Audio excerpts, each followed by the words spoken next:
So hello everyone, welcome to another session of NCERT Chemistry. আমি last session of first colligative property to discuss কৰিছো, which was relative lowering of vapor pressure. তো আজি আমি চাও second colligative property to হেতু হৈছে কি elevation of boiling point. তো ইয়াতে চোৱা ফোকাস কৰা কি কৈছে elevation of boiling point. তাৰমানে original boiling point তকে boiling point to বাঢ়ি যাব বুলি কৈছে. বুজি পাইছানে? Original boiling point তকে boiling point to বাঢ়ি যাব. তাৰমানে এইটো তুমি এটো যেতিয়া পিওর সলভেন্ট হৈ থাকিব তেতিয়া যোনটো বয়লিং পইণ্ট থাকিব হেতু আমি টিবি নট বুলি কম পিওর নট লগালে পিওর হয় আমি গমে পাইছো এতিয়া লেকে আৰু ইয়াত যেতিয়া তুমি যেতিয়া সলিউট দি দিবা সলিউট দি দিয়াৰ লগে লগে এটা কি বনি গল এটা এটো সলিউশন বনি গল পিওর হৈ থকা নাই তো সলিউট দি দিয়াৰ লগে লগে এইটো এটা বনি গল এনেকুৱা কাৰেক্ট এতিয়া ইয়াৰ যোনটো বয়লিং পইণ্ট হ'ব অকল টিবি হ'ব আৰু আমাক কৈছে যে এলিভেশন অফ বয়লিং পইণ্ট মানে এই বয়লিং পইণ্টটো ডাঙৰ হ'ব এই বয়লিং পইণ্টতকৈ সিম্পল কথা হৈছে এইটো ঠিক আছে তো আমি এই বস্তুখিনিকে এতিয়া এটা চাব লাগে তাৰ আগতে তোমালোকে এটা বস্তু ইয়াত ফোকাস কৰিব লাগিব মন ৰাখিবা বেছিভাগ ক্ষেত্ৰত আমাক সলভেন্টটো ওয়াটাৰে ক'ব তো ওয়াটাৰৰ কাৰণে পিওৰ বয়লিং পইণ্ট আমি সবেই জানো কিমান 100 ডিগ্ৰী সেলসিয়াস কেলভিনত কিমান হ'ব 373.15 তো প্লিজ এভৰিবডি ৰিমেম্বৰ দ্যাট ঠিক আছে নে ওয়াটাৰৰ পিওৰ বয়লিং পইণ্ট সবেই জানে 100 ডিগ্ৰী সেলসিয়াস কিন্তু কেলভিনত পাতিবলৈ ষ্টুডেন্টছে পাহৰি যায় তো প্লিজ ৰিমেম্বৰ দ্যাট ওকে এটা গ্ৰাফ এখন দিছে চোৱা সবেই গ্ৰাফখন চোৱা তলত টেম্পাৰেচাৰ ওপৰত ভেপাৰ প্ৰেসাৰ ওপৰত সলভেন্ট তলত সলিউশন এটো কিয় হৈছে কাৰণ কি হ'ব ভেপাৰ প্ৰেসাৰটো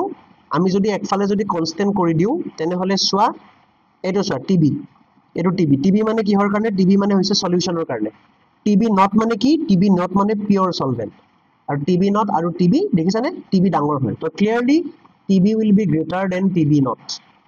হেটোৱে মেইন কথা TB will be greater than TB naught আৰু এলিভেশন অফ বয়লিং পইণ্ট আমি কম ডেল্টা টিবি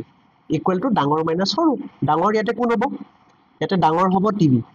সৰুটো কোনটো হ'ব টিবি নট তো delta TB TB minus TB nought তাকে আমি কৈছো elevation of boiling point you can see here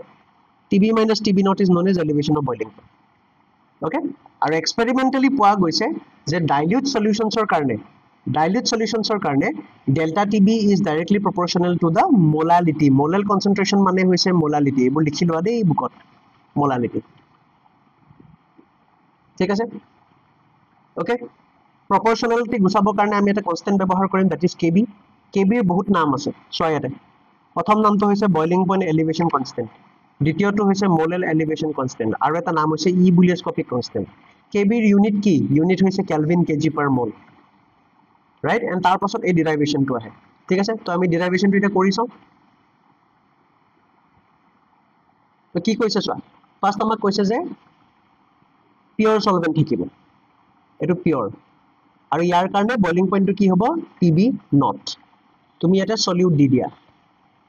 solute di diar loge loge eta etu boni gol solution etu pure hoi thoka nai eta etu boni gol solution aru solution or boiling point hoise tb আমার topic তো হইছে elevation তো elevation মানে কি elevation মানে বাঢ়া okay elevation মানে increase বা রাইজ হ'ব তা মানে ইন শর্ট টিবি নটত কৈ টিবি ডাঙৰ হ'ব তো গটিকে delta TB will be equal to what delta TB will be equal to TB minus TB naught এটোৱে হৈছে মোৰ elevation of boiling point experimentally কি পোৱা গৈছে যে delta TB is directly proportional to molality or delta TB is equal to kbm ঠিক আছে এতিয়া এইটোৰ পৰা আমি যে ডেৰিভেশন টো নিম তাৰ আগতে তুমি মোলালিটি টো মনত আছে নে তোমালোকৰ মোলালিটি m মানে মোলালিটি আৰু মোলালিটি মানে কি আছিল মোলালিটি মানে আছিল number of moles of solute তাৰ মানে number of moles of solute ইয়াক আমি n2 বুলি কম by mass of solvent in kg by mass of solvent এটো থাকিব kg ওকে তো ফর্মুলাটো কেনেকুৱা হ'ব ফর্মুলাটো হ'ব n2 by w1 solvent মানে 1 solute মানে 2 remember that সদায় মনত ৰাখিবা দেই solute মানে 2 solvent মানে হৈছে 1 ওকে তো এটা কি হ'ব চোৱা এটা কি হ'ব n2 by w1 কিন্তু এটো কেজিত আছে বাট আমি সদায় জানোৱে ন কোৱেশ্চনছ বোৰ বেছিভাগ আমাক গ্ৰামত দিয়ে তো ইয়াকে আমি কেনেকৈ লিখিব পাৰো আমি লিখিম n2 into 1000 divided by W1 এইটো গ্ৰামত থাকিব ওকে আৰু যদি 1000 টো নিদিয়া তেনে হলে এইটো কেজি হ'ব লাগিব ঠিক আছে 1000 টো যদি নিদিয়া তেনে হলে এইটো কেজি হ'ব লাগিব তো আমি এই কথাখিনি এই বস্তুটো আমি ইয়াতে পাতি দিম তো কি হ'ব তেতিয়া কি হ'ব delta TB is equal to kb into কি হৈ যাব into a part to n2 into 1000 divided by w1 এটো গ্রামত থাকিব মানে n2 মানে কি number of moles no তো আমি জানো যে number of moles equal to কি হয় এই যে n2 যে লিখিছো n2 মানে given mass by molar mass তো আমি ইয়াক কি কৰি দিম আমি এই n2 টুক আমি ভাঙি দিম ইয়াক ভাঙি দিলে কি হ'ব kb into given mass by molar mass তলত w1 থাকিব এফালে into 1000 হৈ গল তো এটো হৈছে delta tb so this is one of your working formulas right আৰু এটা ইয়াৰ পৰা আমাক কি ওলাব দিয়ে আমাক ইয়াৰ পৰা কমনলি এটো ফৰ্মুলা এটা থাকিলে মই ইয়াৰ পৰা মোক কমনলি কি ওলাব দিব m2 ওলাব দিব পাৰে m2 তো m2 ওলালে কি কৰিম m2 কেনেকৈ ওলাম একে formula kb into w2 into 1000 m2 টো ওপৰত যাব ডেল্টা টিবি তলত আহিব তো ডেল্টা টিবি into w1 এইটো দিব পাৰে বা মোক w2 ওলাব দিব পাৰে w2 ওলাব দিলে কি কৰিবা w2 ওলাব দিলে delta TB into m2 into w1 divided by kb into 1000 w2 ওলাব দিলে এইটো তো ডিপেন্ড কৰিব তাৰমানে right we have to be very careful about the question okay আৰু kb টো আমাৰ কাৰণে ইম্পৰ্টেন্ট kb কি বুলি কয় ই বুলিয়াস্কোপিক কনস্ট্যান্ট মোলেল এলিভেশন কনস্ট্যান্ট এই মাত্ৰ দেখালো মানে আৰু kb ৰ ইউনিটটো দিয়া থাকিব আচ্ছা এতিয়া চোৱা এটা বস্তু তোমালোকে মন ৰাখিব লাগিব kb ৰ ভ্যালুটো সাধাৰণতে কোৱেশ্চনত দি দিয়ে বাট ষ্টিল আমি মন ৰাখিব লাগিব ওয়াটাৰৰ কাৰণে kb ভ্যালু কিমান 0.52 এটো মন ৰাখিব লাগিব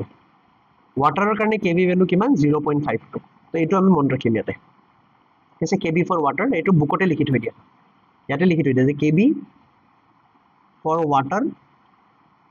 is how much 0.52 kelvin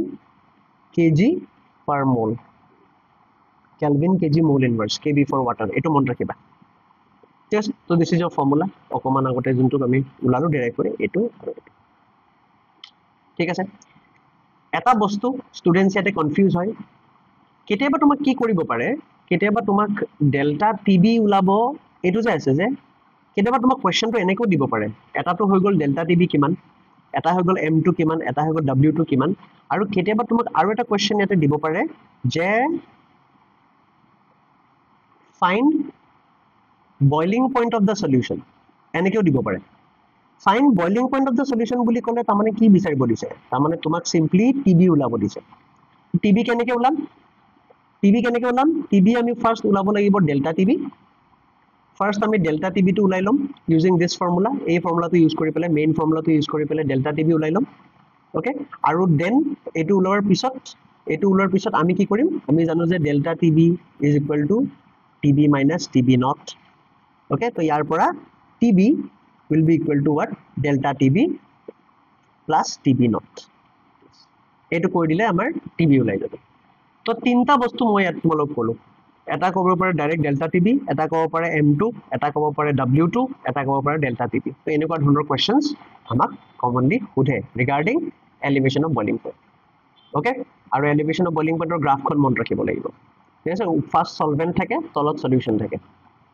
because boiling পইণ্টটো বাঢ়িছে বাঢ়াৰ লগে লগে টেম্পাৰেচাৰটো এইটো পইণ্টৰ পৰা এইটো পইণ্টলৈকে বাঢ়ি যাব B very careful about this things ঠিক আছে নে ওকে আৰু ইয়াতে তোমালোকে এক্সাম্পলছত চাব পাৰা ঠিক আছে ইয়াতে চোৱা এই সলভ এক্সাম্পলটো চোৱা এইটোকে চোৱা কি ওলাব দিছে calculate the molar mass of the solute তাৰমানে কি তাৰমানে m2 ওলাব দিছে